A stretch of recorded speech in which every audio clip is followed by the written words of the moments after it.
Most of our dogs haven't had, well, all of our dogs, nobody has had a distemper or parvo vaccine since we adopted them. Who have we had the longest? George and Pookie, we've had them 11 years. Yes.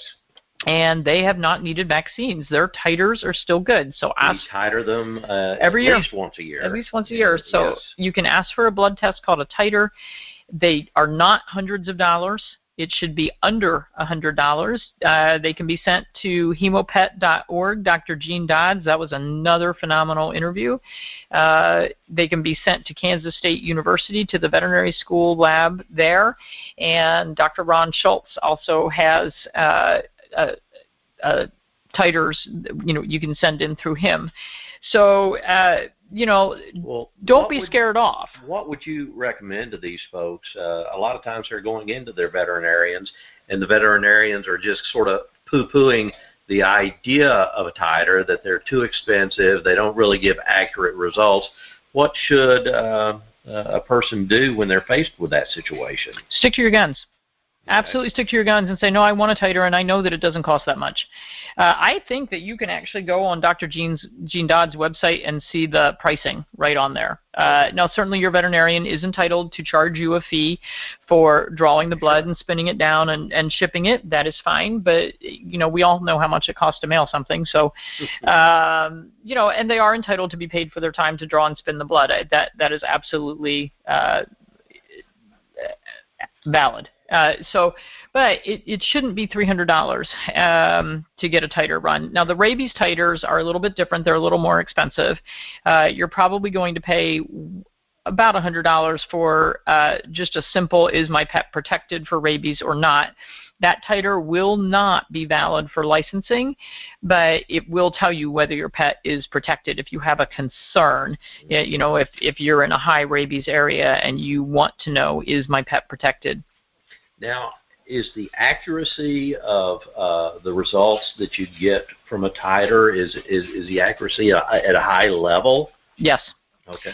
It absolutely is. So why would a veterinarian sort of poo-poo that idea when they are giving scientific information? I think an awful lot of it is they don't understand it. Okay. It's not something that's really talked about a lot in veterinary school. It's not something that's promoted in veterinary school, and frankly, I don't understand why. It is more expensive to get a titer than to do a vaccine, and the only reason why you would get a titer every year is if you need proof for boarding, grooming, right, daycare, camping, whatever. If you need proof, you can't do titers for the kennel cough. The kennel cough, it really is only a 1-year vaccine. I don't recommend it. I don't like it. I don't like the influenza vaccine. I don't like the lepto vaccine, although there are pockets where lepto is a problem. Well, aren't there, with a lot of these, so many different strains, and the vaccines aren't designed to take care of any and all of these strains? Isn't it kind of a crapshoot with these drug companies? A little bit. So, it's kind of like the flu vaccines for people every year. They take a guess. They take a good stab at which one they think is going to be the problem. I just heard something on the news yesterday that the flu season this year is going longer than expected, than normal, because they picked the wrong vaccine, basically. So for lepto, there's at least seven strains of lepto. The vaccine covers 4. It used to only cover 2, and now it's 4. For kennel cough, there's 60 different strains of viruses and bacteria that can cause kennel cough. So the vaccine covers 2 to 4, depending on which one you use. So really, think long and hard about the vaccines that your pet truly needs, and space them out. I get records every day where, a poor dog goes in and gets distemper, hepatitis, parvo, parainfluenza, 4 strains of lepto, rabies, Lyme, corona, and 4 strains of kennel cough, all in one day. And sometimes when they came in because they were already sick, there was already an issue. Yes, and that makes me crazy. So if I'm looking at a set of veterinary records and I see that the animal, there were IV fluids, IV catheter, metronidazole, injections of Serenia, well, that's a dog that's got vomiting and diarrhea and has been hospitalized. And then on the same day was given 5 different vaccines. And that is malpractice in my book. Sure. It's, you have a sick pet. That is absolutely not the time to vaccinate. Or one that's about to undergo a surgical procedure. Yeah, absolutely. Their immune system is stressed. They've got a lot to do to to recover from anesthesia. So a lot of times, the veterinarian will, you have your pet and you're admitting them for a spay or a neuter or a dentistry or an elective mass removal or even a cancerous mass removal. And, at the time you're signing in, they say, oh, it's our policy that, your animal has to be up to date on rabies and distemper and parvo. We'll give those vaccines today while he's here. Well, vaccines are not instant immunity. So it's not protecting anyone, the animal or the people handling the animal, to give that vaccine the day of the procedure. And it is stressing their immune system and causing more trouble.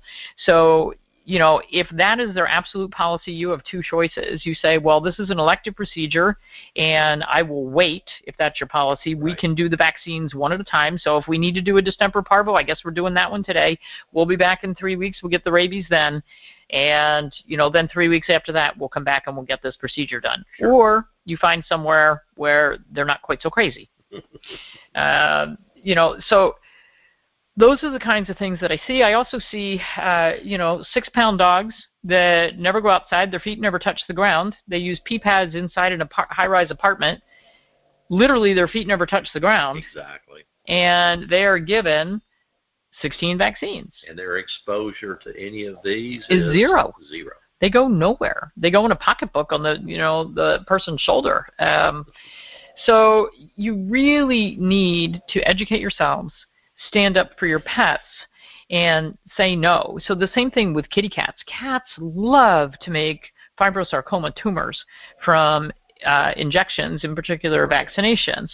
And we lose a couple cats to that every year in our practice, and it just saddens me because I know that was avoidable and didn't need to happen.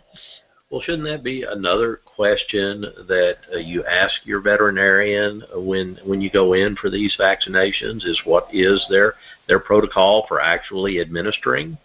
Oh, yeah, good point. So, all right, so if you have finish my last thought. If you have an indoor cat, they do not need feline leukemia vaccine. They don't have exposure to other cats, so avoid that one. Frankly, you can have titers done for their distemper, and if he never goes outside, I would say you could even titer for the rabies if you need proof, for an apartment complex or something, Sure. if they will accept it. All right, what was your question? Well, going in and discovering the protocol for administering the vaccines. Okay. Yeah, so the vaccines should never be given between the shoulder blades. They should never be given up over the loin area, because if they do develop a tumor, it's in an area where you can't surgically remove it. So we give our vaccines pretty low on the left and right hind legs. And we have special places where we give them. So if there is a reaction, we know we have a pretty good idea which vaccine caused it.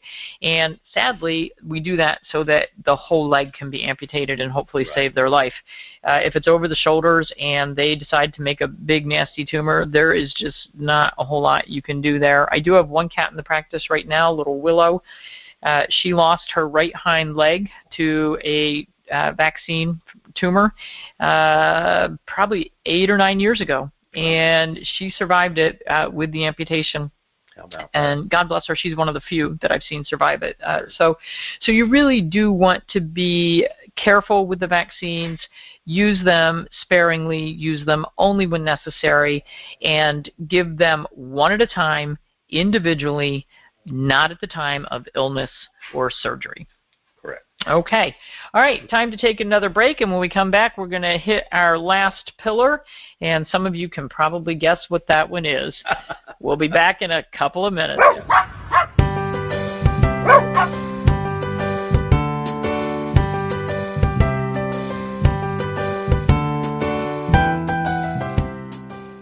Interested in learning more?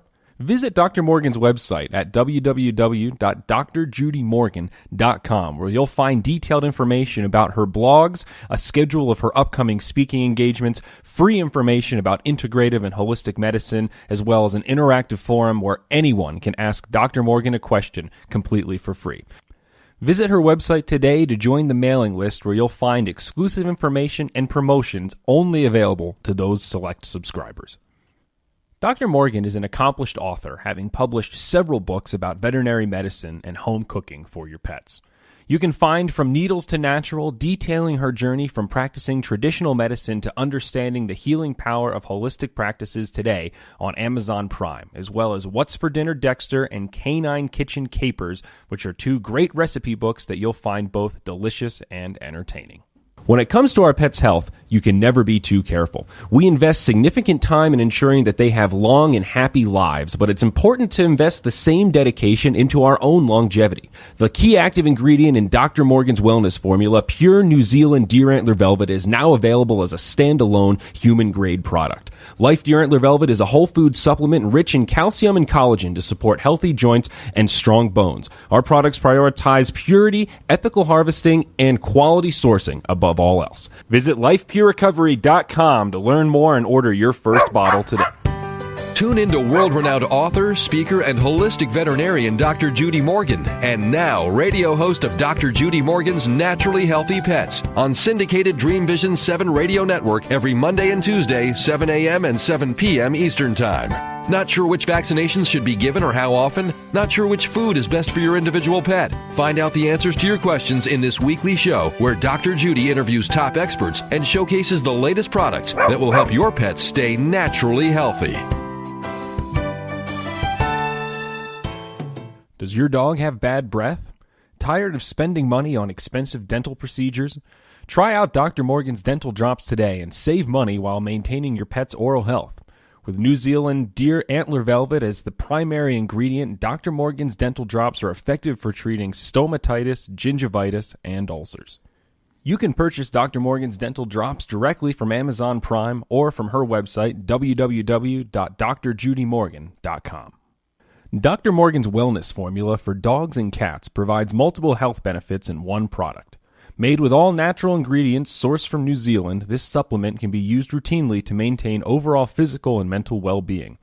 This product is particularly beneficial for the maintenance of joint health, nerve and brain function, skin and coat health, immune function, gut health, and liver health. Find Dr. Morgan's Wellness Supplement today on Amazon Prime or at her website, drjudymorgan.com.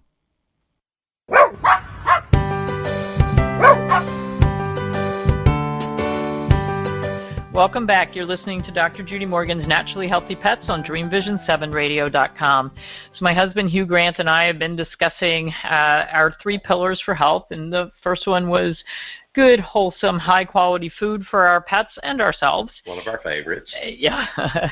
And secondly, we discussed vaccinations and, really looking at what your pet is being given, how often it's being given, how many are given together, what kind of vaccines. Oh, we forgot to say on the rabies, ask for a T-free, which is thimerosal-free, because we are trying to avoid some of the mercury and preservatives in there that do contribute to the tumors.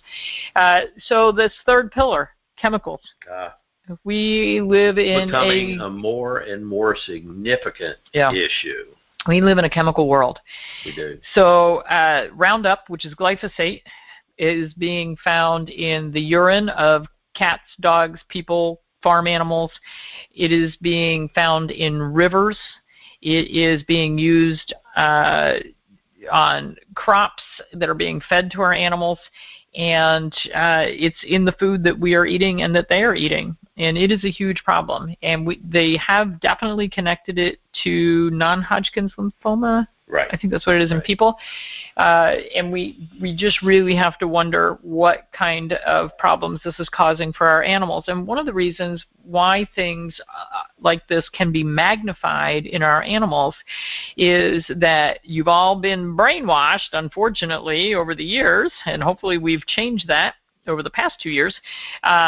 But, the veterinarians and the pet food companies have said, nope, you need to feed the same thing in the bowl meal after meal after meal after meal. So if there's a toxic part in that food, if it has a bunch of glyphosate byproduct in there, then your pet just keeps eating more and more and more of it every day. And it does build up over time to to enormous numbers. And I think that's one of the reasons. It's an endocrine disruptor. I think it's contributing to the increased number of Cushing's cases that we're seeing, increased Addison's cases, increased thyroid.